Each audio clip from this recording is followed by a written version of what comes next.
Now that we have the robot finished, let's go through the process of uploading it.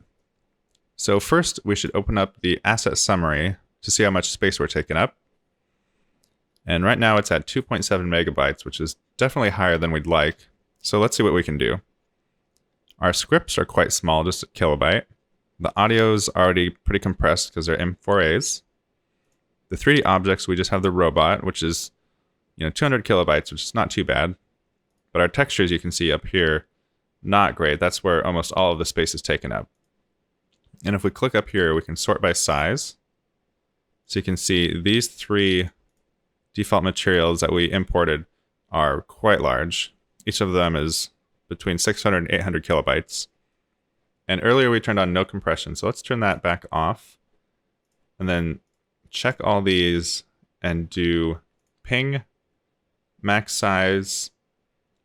Let's keep it maximum, quality, medium, and method best, which is the slowest and lowest file size. And let's see what that comes up with. Okay, well, after waiting for a couple minutes, this is still compressing. So I'm going to cancel this, turn on no compression again. We'll compress these outside of Spark. So I'm going to open up Crushee, and then we're going to grab these textures and just compress them. So we'll grab the diffuse, normal, and the ORM. Drag these in. And we can set the max width and height. We'll keep these at 1024 for now. And let's actually convert them to JPEG and try, let's just see what quality level 2 comes out with. So if we click Crush All, it'll compress these. And now it's looking like 123, 6, and 137. And if we single click on this, we can see the difference in quality. You can see there's a little bit of quality loss. Some of the details are missing. Let's try turning this up to 3 and see if that's much better. Okay, so these are quite a bit larger now, but let's see the detail. Now it's almost hard to tell the difference between these two. This normal looks almost identical. And the color looks like a few things get lighter actually. But overall it looks like it's almost the same.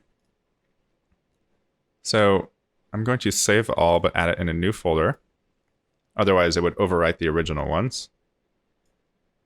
And I'll grab this folder here, make a new one and call it crushed. And then select folder, and that should save these. And while we're at it, we can go up and grab the 002 version. This is that mask we made. And I'll clear all files here and then drag that over. And using the same settings, we'll just crush this. It actually got larger because this PNG is only 14 kilobytes, so I guess this is already plenty small. So we'll keep that as is. Now going back to this crushed folder, I'm just going to drag these in. Well, actually, let's replace these. So if I right click and go to replace, and this is the normal map. So I'll just select the normal. And now you can see up here the file size changed. Do the same for color. And again, that file size is much more manageable. And it looks like it's trying to compress this, so I need to check no compression. That one's still selected with no compression. I'll do the same for this. Right click, replace, ORM. Now, under this asset summary, if we turn off the sorting here, we can see it's 1.2 now instead of 2.7 we just had earlier. Because now these 3 textures are a lot more manageable, and the rest of the textures are looking pretty good. The sunset here, though, that's the HDRI, so it's always going to be a little bit bigger. But even at 100 kilobytes, that's not too bad. So I feel pretty good with this file size. So now we can go through the process of uploading this. So over here, we'll click Upload and Export. And it'll just remind us of our file size. And if there's any extra capabilities that aren't in use, you can click this and it'll show all those here. And we'll publish a new effect and hit upload.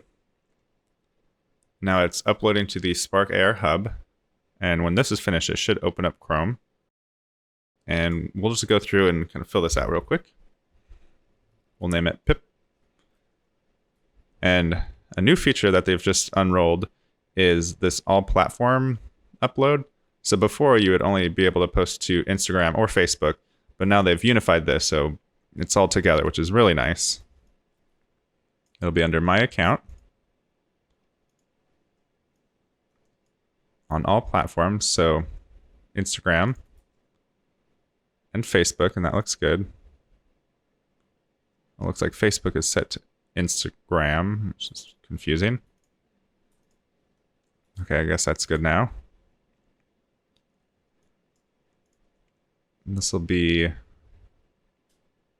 sci-fi and fantasy. And that's really the only one that makes sense. Keywords.